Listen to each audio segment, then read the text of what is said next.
읽습니다. 14절 말씀을 읽고 나눔을 시작합니다. 식사할 때 보아스가 룻에게 이르되 이리로 와서 떡을 먹으며 내 떡 조각을 초에 찍으라 하므로 룻이 곡식 베는 자 곁에 앉으니 그가 볶은 곡식을 주매 룻이 배불리 먹고 남았더라. 아멘. 필요를 채우는 나눔이 예배라는 것이죠. 필요를 채우는 나눔 예배다라는 제목으로 말씀 나누기로 하고요.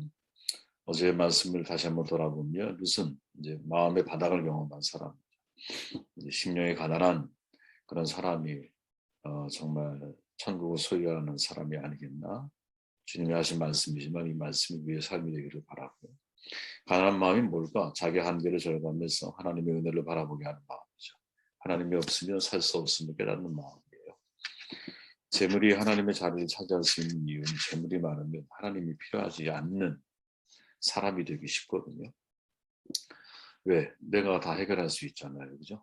물론 본질적인 사랑, 가치 있는 것들은 돈이 해결하는 게 아니지만 비가치적인 것들에, 감각적인 것들에 시선을 고정하는 사랑하는 세상 사람들에게는 재물이 있으면 다 해결할 수 있다고 생각을 하죠. 그죠? 그래서 하나님이 필요하지가 않은 거예요.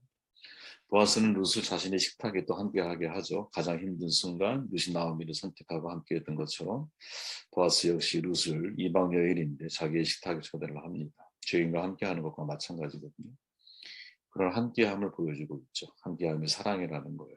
그것은 마치 예수님께서 세리와 죄인과 함께 식탁교제를 나눈 것과 같죠. 사람들이 이목이 있지만 하나님께 중심을 두고 행동하는 것, 이게 제일 중요하다라는 거예요. 사람들이 많이 있지만, 이목도 있지만 내가 하나님 앞에 내 마음의 중심을 두고 그래도 하루하루를 살아가려고 결단하며 살아가는 것, 이게 저와 여러분들의 삶이 되었으면 좋겠습니다. 다시 14절로 돌아가 보면 룻이 배불리 먹고 남았더라 이렇게 기록을 하죠. 룻이 배불리 먹었다라는 점은 대단히 강조합니다. 이것은 그동안 그녀가 실은 배불리 먹어본 적이 없음을 강조하는 표현이거든요. 늘 배불리 먹고 있는 사람에게 이 표현은 아무런 의미가 없는 거예요. 그런데 왜 기자가 이 표현을 쓰고 있느냐? 룻이 그동안 베들레헴에 올라온 이후에 음식을 배불리 먹어본 적이 없었다라는 것을 강조하는 거죠. 보아스를 통해서 이제 처음으로 배불리 먹게 됩니다. 그동안 굶주림에 시달렸을 것으로 보여요. 아마도 끼니를 걸은 적이 여러 번 있었을 거예요. 이삭 죽기를 하러 나온 가장 큰 이유가 먹거리가 떨어졌기 때문이잖아요. 루카 나오미의 입장에서는 언제 음식을 내가 실컷 먹을 수 있는 날이 올까 이런 생각을 한 번쯤 했을 거예요. 참 슬픈 장면이죠. 그죠? 네. 배불리 먹다라는 표현을 강조하는 이유가 배불리 먹어본 적이 없기 때문이라는 것. 이것을 우리가 기억해야 한다라는 거죠. 드디어 그것이 현실이 됩니다. 룻은 배불리 먹었고 음식은 남았어요. 본문에서 룻이 배불리 먹고 남았더라라고 번역이 되어 있는데 이 말을 좀 더 지적해 보면 세 파트로 나눠요. 룻이 먹었다, 배불리 먹었다, 그리고 많이 남았다. 이렇게 직역을 하면 해석을 할 수 있는데, 보아스의 입장에서도 룻을 식탁에 초대하는 것이 그녀의 문제를 궁극적으로 해결하는 것이 아니에요. 하지만 지금 그 순간 그녀에게 필요한 것, 그게 뭐냐? 배고픔을 달래주는 거죠. 그 배고픔을 해결해 주는 거예요. 지금의 필요를 채워주고 있고 또 그리고 많이 남았다. 또 채워주고 있는 거죠. 필요를 채우고 또 채워주려고 하는 것. 궁극적인 문제 해결을 지금 그녀에게 줄 수는 없지만 내가 지금 그녀에게 해줄 수 있는 건 지금의 당장의 배고픔을 해결해 줄 수 있고 더 많이 남았더라. 남는 것까지 그 사람에게 줄 수 있는 필요를 채워주고 있는 거죠. 그러니까 보아스의 행동을 보면 그가 측은한 마음을 가지고 룻을 바라보고 있다. 누구라도 그런 마음을 감지할 수 있죠. 룻을 불쌍히 여깁니다. 그런 마음 때문에 룻에게 먹고 남을 만큼 넉넉히 음식을 제공을 하는 거죠. 측은지심은 넉넉한 구제를 가능케 하는 것 같아요. 불쌍히 여겨야 되는 거죠, 사람은. 그죠? 측은지심은 하나님이 정말 기뻐하는 마음이시잖아요. 사실 이 장면은 여러분 복음서의 오병이어 혹은 칠병이어의 기적과 아주 긴밀하게 연관되어져 있는 장면이거든요. 예수님께서 목자 없는 양 같은 이스라엘 무리를 먹이시잖아요. 남자 어른만 5,000명, 다 합치면 한 2만 명 되겠죠. 그 많은 무리가 넉넉히 먹고도 남은 음식이 12강들이나 되었다라고 성경은 증언을 해요. 그만큼 풍성했다 이 말이죠. 예수님은 어느 정도면 음식이 모자라지 않고 모두 먹을 수 있을지 알고 계시지 않았을까요? 그런 질문 던져보신 적 있습니까? 아니 왜 굳이 12광줄이에요? 이스라엘 광줄이 작은 사이즈가 아니거든요. 큰 바구니 같은 건데 그걸로 12광주리를 남길 만큼 기적을 베풀어 주셨을까? 음식을 남지 않도록 깔끔하게 이적으로 마무리할 수도 분명히 있었을 텐데 그럼에도 불구하고 상당량이 남도록 의도해서 풍성하게 베푸신 이유가 뭐냐? 12광주리를 남도록 넉넉하게 만드신 이유가 뭘까? 7병이어에서는 7광주리를 남기잖아요. 7광주리를 남기신 이유가 뭘까? 그것은 남은 음식을 가지고 그 자리에 오지 못한 사람들과 혹시 그 중에 속해 있는 가난한 자들이 또다시 나눠 먹도록 하기 위함이 아니겠는가. 이게 저는 상당히 일리 있는 이야기라고 생각을 하거든요. 음식을 거저 배불리 먹었으면 그 다음에 다른 사람들과 그 은혜에 감사하며 같이 은혜를 나눌 수 있는 사람이 되어야 한다라고 하는 중요한 메시지가 담긴 게 아닐까. 그죠? 루또 보아스가 넉넉히 줘서 먹고 남은 음식을 어떻게 했을까요, 여러분? 룻이 어떻게 했을까요? 18절에 보니까 그것을 가지고 성읍에 들어가서 시어머니에게 그 죽은 것을 보이고 그가 배부르게 먹고 남긴 것을 내어 시어머니에게 주었다. 마음이 찬해지는 장면이죠. 그죠? 배불리 먹고 남긴 거예요. 남은 게 아니야. 그냥 룻은 먹으면서 이제 상상을 해보세요. 자기 시어머니가 배고픈데 나랑 똑같이 배고픈데 노인네가 음식 잘 못 먹으면 위험하잖아요. 그죠? 그런 마음의 고민을 가지고 남긴 거죠. 계속 이제 배불리 먹으면서 남긴 거야. 의도적으로. 양이 되게 풍성했던 거예요. 그죠? 왜 남겼을까? 나오미를 위해 가져가기 위함이죠. 오랜 시간 배고픔에 시달렸던 나오미와 룻, 이삭 죽기를 통해서 곡식을 얻기도 했지만 당장에 필요한 음식을 배불리 먹을 수 있었어요. 그 남은 것을 소중히 간직한 채 나오미에게 가져간 거예요. 그죠? 음식을 들고 집을 향하는 룻의 발걸음이 상상되지 않아요. 분명 룻은 자신의 배고픔을 해결하는 과정에서 시어머니를 잊지 못했을 거야. 눈물 젖은 빵을 먹었을지도 몰라요. 그죠? 자기 혼자 배고픔을 해결한다는 것이 양심의 가책이 되었을지도 몰라요. 근데 보아스가 마치 그런 룻의 마음을 감지라도 한 것처럼 배불리 먹고도 많이 남은 음식을 준 것이 하나님의 방식을 따라 도움을 제공하는 거예요. 이게 하나님의 방식이라고 하는 이유는 뭐냐면 오병이어와 같은 방식이라는 거예요. 12광주리를 안 남겨도 된다니까요, 주님이. 근데 왜 남기세요? 7광주리를 왜 의도적으로 성경은 7광주리, 12광주리를 이야기하고 있느냐? 왜 남은 음식에 대해서 이야기하고 있느냐? 주고 또 주는 거죠. 그 자리에 있는 사람의 필요를 채워주되 그 사람이 또 다른 사람에게 은혜를 베풀 수 있는 구조를 하나님께서 만들어 가시는 거죠.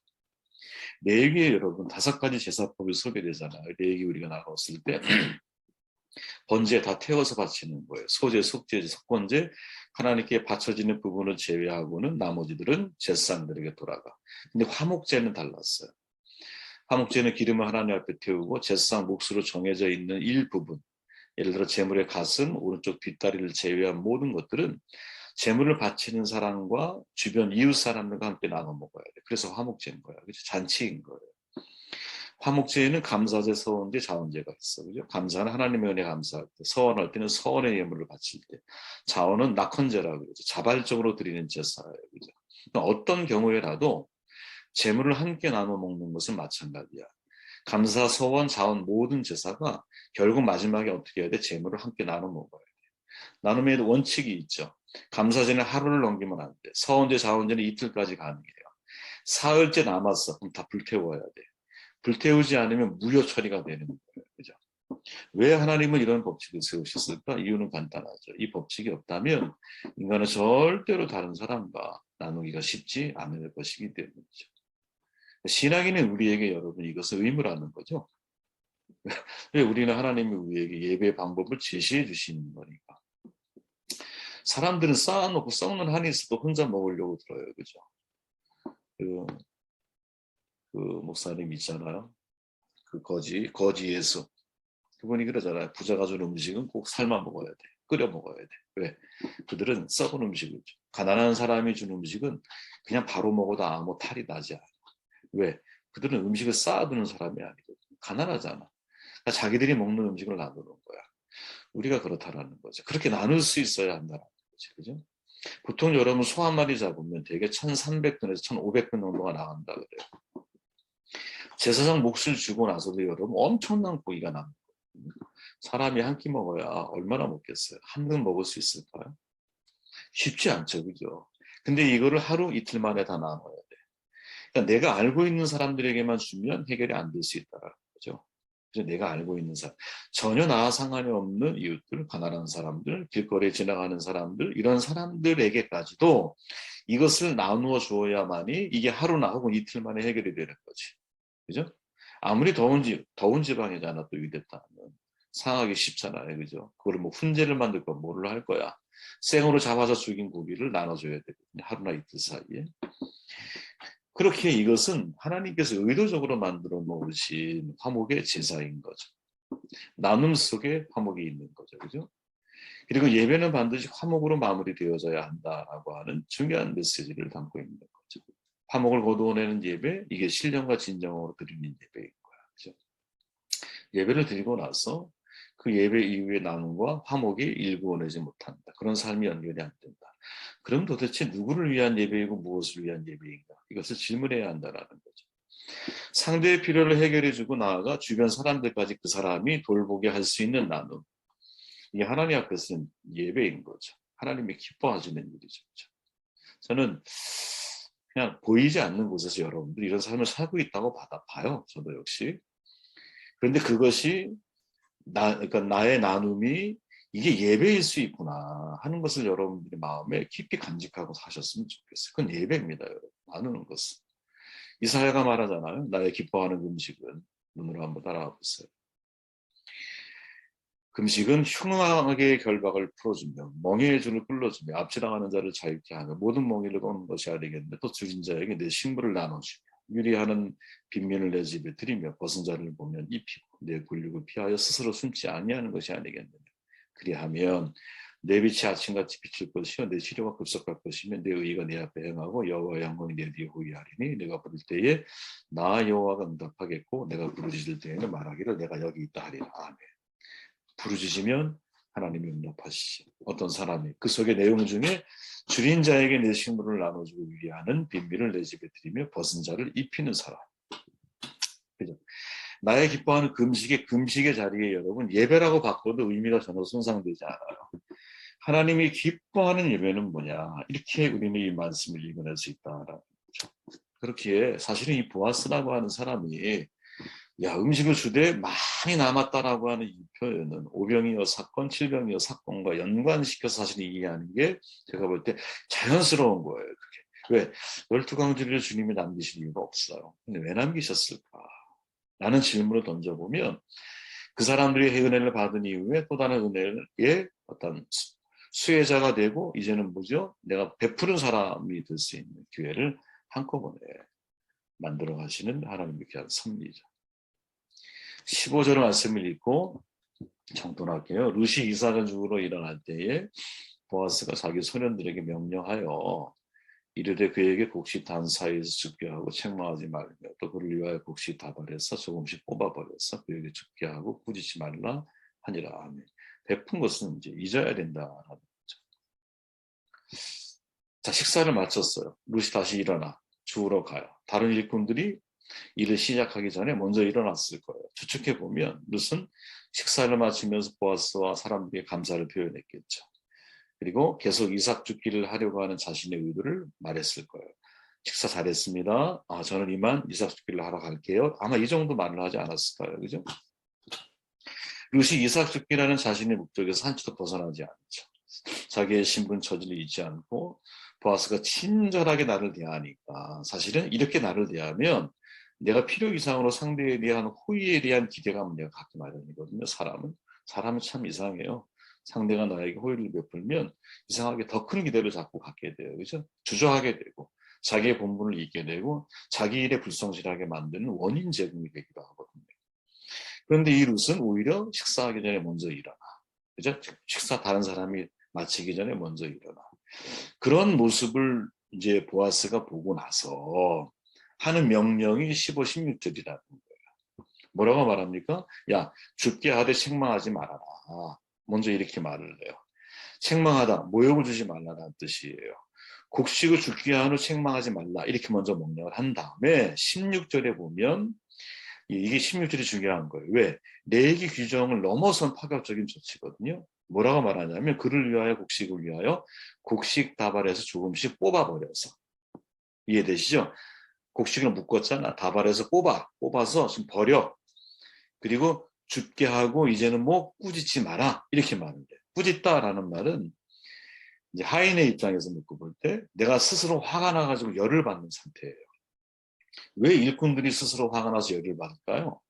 지금 보아스가 지나치게 관대한 처분을 내게 요구하고 있는 거거든요. 왜? 내기 규정보다 더 많은 것을 명령하고 있잖아. 그죠?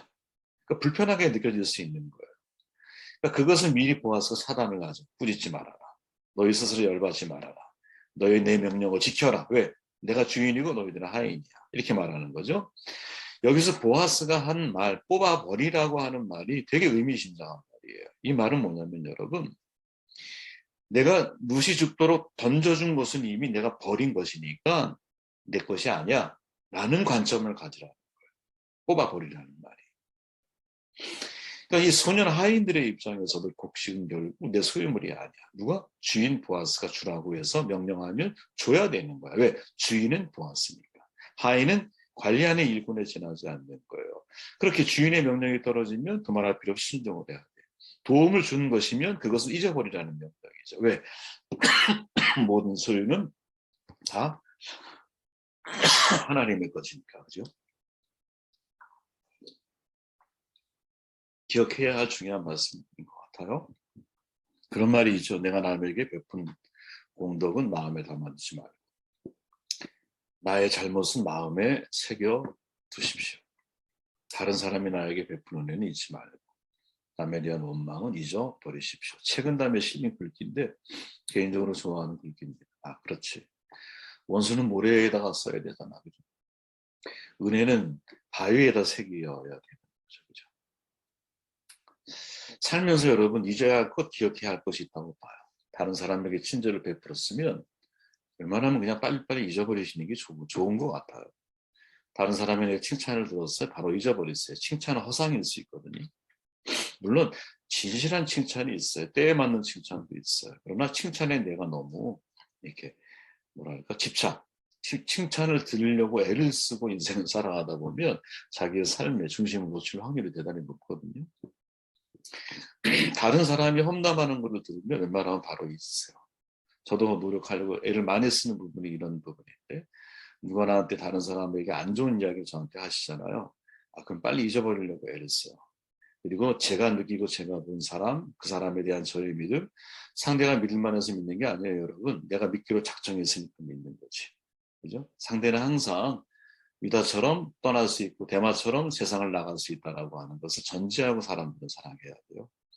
그래도 그 사람이 나를 필요로 할 때는 항상 내가 그 사람 편에 서주려고 하는 이 정도만 배려하고 여러분들이 인생을 살아도 제가 볼 때 오히려 더 하나님 앞에 정직하게 인생을 살아갈 수 있지 않을까 싶어요.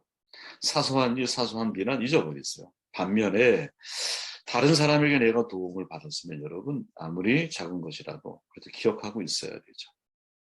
그죠? 그리고 다른 사람과 내가 약속한 것이 있다? 꼭 그것을 기억을 해야 되죠. 저는 하나님의 속성 가운데 여러분 하나님은 절대로 두 가지를 기억하지 않는 분이라는 사실을 성경을 통해 저는 깨닫게 되거든요.